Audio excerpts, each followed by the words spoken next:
नमस्कार मेरे प्यारे बच्चों, मैं केपी सिंह बुंदेला मैथ बुंदेला अड्डा पे आपका स्वागत करता हूँ।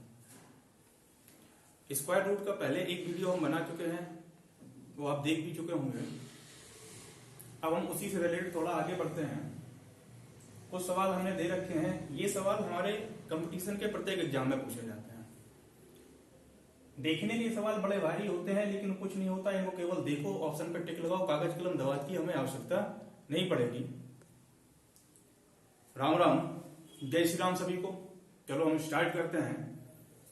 देखना मेरे प्यारे बच्चों, सवाल आपका दिया है root 20 plus root 20 plus root 20 plus so one infinite तक। तो ऐसे सवालों में हमें करना क्या होता है, जिनको हम बेसिक तरीके से सॉल्व करेंगे। तो यहाँ पे हमारी बनती है क्वाड्रेटिक द्विघात समीकरण। द्विघात समीकरण में बेटा हमारे दो प्रकार से सवाल बनते हैं। एक तो बेटा जहां पे फैक्टर हो जाते हैं, डायरेक्ट आंसर निकल आएगा।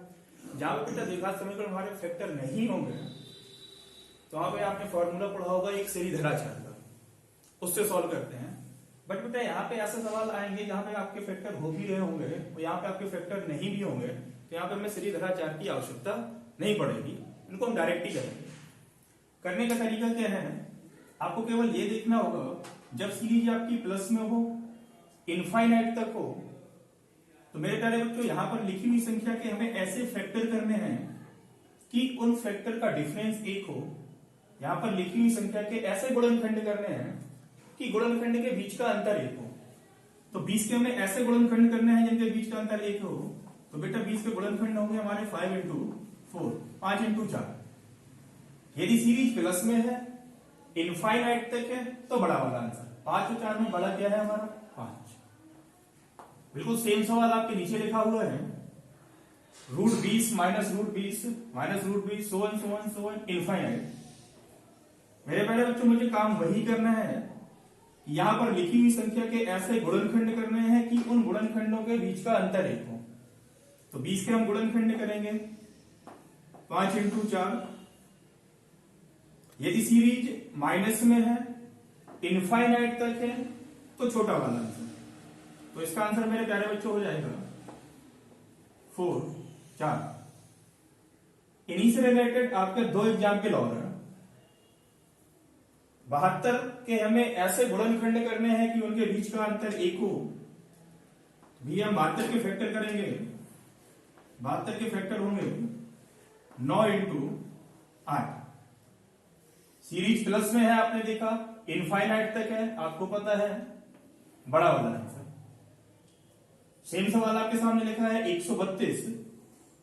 तो मेरे प्यारे बच्चों 132 के जब हम फैक्टर करेंगे, तो 132 के फैक्टर होंगे 12 इंटू 11। आपने देखा सीरीज माइनस में है, इनफाइनाइट तक है। जब मेरे प्यारे बच्चों सीरीज माइनस में होगी, तो मेरा आंसर होगा छोटा वाला। तो इसका आंसर हो जाएगा मेरे प्यारे बच्चों 11। अब आगे चलते हैं। सवाल आपका दे रखा है x बराबर root 3 plus root 3 plus root 3 so one infinite तक। तो अभी हमने आपको बताया था, यहां पर लिखी हुई संख्या के हमें ऐसे गुणनखंड करने होंगे कि उन गुणनखंडों के बीच का अंतर एक हो। आपने देखा यहाँ पे 3 है, 3 है, 3 के हम ऐसे गुणनखंड नहीं कर पाएंगे कि जिनके बीच का अंतर एक हो। आपको पता है 3 आपका ऑलरेडी प्राइम नंबर है। प्राइम नंबर कौन से होते हैं बेटा, वो नंबर जिनका केवल 2 ही गुणनखंड हो। तो 3 का हम 2 गुणनखंड करेंगे तो 3 होगा, दूसरा स्वयं 1 होगा, जिनके बीच का अंतर 1 होगा नहीं। तो जब ऐसे सवाल आएंगे, तो ऐसे सवालों में बेटा हमेशा ये पूछेगा, जो x की वैल्यू है वो किन दो मानों के मध्य में है, किससे बड़ी है और किससे छोटी है। तो इसको बेटा एक्सप्लेन करते हैं। इसका एग्जांपल हमने पूरा सॉल्यूशन आपके सामने यहां पे लिख रखा है। x बराबर लिखा है root 2 plus so one infinite. आपको पता है यहां पर लिखी हुई संख्या के हम ऐसे गुणनखंड करेंगे जिनका बीच का अंतर 1 हो। आपको पता है बेटा 2 के गुणनखंड होते हैं 2 इंटू 1। इनके बीच का अंतर देखो 1 है, सीरीज प्लस में है, इनफाइनाइट तक है, तो बड़ा वाला आंसर। तो इसका आंसर होगा मेरे प्यारे बच्चों 2। x बराबर root 6 plus root 6 so one infinite तक। हमें पता है बेटा रूट 6 के यदि हम फैक्टर करेंगे, तो तो इसके फैक्टर होते हैं 2 इंटू 3। आपने देखा सीरीज प्लस में है, इनफाइनाइट तक है, तो बड़ा वाला आंसर, तो इसका आंसर कितना हो जाएगा मेरे प्यारे बच्चों? 3 हो जाएगा। हमें आंसर चाहिए √3 प्लस √3 प्लस √3 का। आपने देखा बेटा √2 वाली सीरीज का आंसर कितना है? 2 है। √3 √2 से बड़ा है, तो इसका मतलब ये हो गया जो x का मान होगा वो 2 से तो बड़ा होगा। √6 प्लस √6 का आंसर आया 3। यदि √6 का आंसर 3 आ रहा है तो मेरे प्यारे बच्चों आपको पता है जो √3 वाली सीरीज है वो √6 से छोटी है। यदि √6 वाली सीरीज का आंसर 3 है तो √3 वाली सीरीज का आंसर आपको कंफर्म हो गया होगा मेरे बच्चों कि इसका आंसर 3 से छोटा ही होगा। तो जो x का मान होगा मेरे प्यारे बच्चों वो 2 से तो बड़ा होगा और 3 से छोटा होगा। जब भी आपको ऐसे सवाल मिले कि उनके बीच का गुणनखंडों का अंतर 1 ना हो रहा हो, तो ऐसी सिचुएशन में हम करते क्या है, केवल एक ही डिजिट देखनी होगी। या तो हम यहां पर लिखी हुई संख्या के बाद का ऐसा नंबर सोच लें जहां पे गुणनखंडों के बीच का अंतर 1 हो, या इससे पहले का नंबर सोच लें जहां पे गुणनखंडों के अंतर बीच का 1 हो। मैंने देखा 3 के बाद कौन सा नंबर आता है जहां पे डिफरेंस 1 बनता है, मैंने सोचा 3 के बाद देखा तुरंत 6 पे जहां पे गुणनखंडों के बीच का डिफरेंस 1 मिलता है। यदि 6 का आंसर 3 है तो मुझे डायरेक्ट तुरंत यहां से पता लग जाएगा जो x का मान है वो 3 से तो छोटा होगा और 2 से बड़ा होगा। या इससे पहले वाला नंबर सोच लेंगे, पहले वाला सोचेंगे तो उससे बड़ा होगा और अगले वाले नंबर से छोटा होगा। जो बेटा ये 2 नंबर आएंगे ये बिल्कुल आपके क्रमागत होंगे, कभी भी इन दोनों नंबर के बीच का डिफरेंस 1 से ज्यादा नहीं होगा। जितने से यदि बड़ा है तो उसके जस्ट अगले नंबर से छोटा होगा, यदि जितने से छोटा है तो उसके जस्ट पिछले ही नंबर के मध्य का नंबर होगा। मेरे प्यारे बच्चों, नेक्स्ट आपके सामने सवाल लिखा है √7 so on इनफाइनाइट। जब भी आपके सामने ऐसे सवाल है केवल आपको डायरेक्ट ऑप्शन पे जाना है, टिक लगाना, आगे बढ़ जाना है, कुछ करने की आवश्यकता नहीं है। आपको देखना है सीरीज यदि मल्टीप्लाई में है, इनफाइनाइट तक है, तो वही आंसर होता है जो रूट के अंदर संख्या चल रही होती है। इसका आंसर क्या हो जाएगा? 7। ये लिखा है √5 so on इनफाइनाइट तक। आपने देखा सीरीज मल्टीप्लाई में है, इनफाइनाइट तक है, तो आंसर जो रूट के अंदर संख्या चल रही है, आंसर इसका 5। मेरे प्यारे बच्चों, मुझे आशा ही नहीं पूर्ण विश्वास है कि चीजें समझ में आ रही हैं। एक एग्जाम्पल आपके सामने और है जो आखिरी है हमारा। यहां पे देखा, मैंने देखा √3 कई बार बच्चे यहां पे सवाल गलत करके आते हैं, इसको देखा और इसको देखा, बोले सर ने तो बताया था कि यदि मल्टीप्लाई में है तो आंसर वही होगा। याद रखना मेरे प्यारे बच्चों, यहां पे लिखा यदि सीरीज मल्टीप्लाई में है और इनफाइनाइट तक है तो आंसर वही होगा जो रूट के अंदर संख्या चल रही होगी। क्या ये सीरीज आपकी इनफाइनाइट तक है? नहीं है ना। तो ऐसी सिचुएशन में मेरे प्यारे बच्चों हम करते क्या है, इसको भी हम डायरेक्ट ही करेंगे। बस मुझे ये देखना होगा जो ये नंबर है ये कितनी बार लिखा है, हम काउंट कर लें। देखा मैंने लिखा है 1 2 3 4 5 6।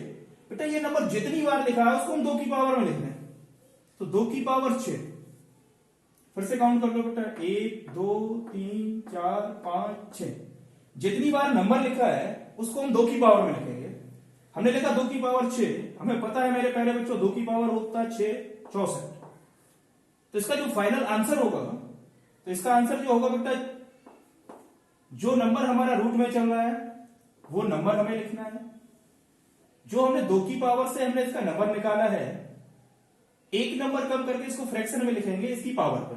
तो 64 में एक कम करेंगे, आपका आएगा 63/64। तो मेरे प्यारे बच्चों, इसका जो आंसर होगा 363/64, 3 की पावर 63/64। मेरे प्यारे बच्चों, चीजें समझ में आई होंगी। एक बार फिर से देख लीजिएगा फटाफट। मैंने क्या बताया था, जब भी ऐसे सवाल आए आपके सामने, सीरीज प्लस में हो, इनफाइनाइट तक हो, तो यहां पर लिखी हुई संख्या के हम ऐसे गुणनखंड करेंगे कि उन गुणनखंडों के बीच का अंतर 1 हो। यदि सीरीज प्लस में है इनफाइनाइट तक है तो बड़ा वाला आंसर, सीरीज माइनस में है इनफाइनाइट तक है तो छोटा वाला आंसर। सेम कंडीशन यहाँ पे 72 के हमने ऐसे गुणनखंड के जिनके बीच का अंतर 1 आया, 72 के गुणनखंड 9 इंटू 8, सीरीज देखी प्लस में इनफाइनाइट तक बड़ा वाला आंसर। यहाँ पे हमने देखा बेटा सीरीज माइनस में इनके गुणनखंड की 11 इंटू 12 माइनस में है तो छोटा वाला आंसर। और इसका भी मैंने बताया था, इन दोनों सवालों में बेटा कंफ्यूजन बहुत होता है। याद रखना यदि सीरीज मल्टीप्लाई में है इनफाइनाइट तक है तो आंसर वही होगा जो रूट के अंदर संख्या चल रही है।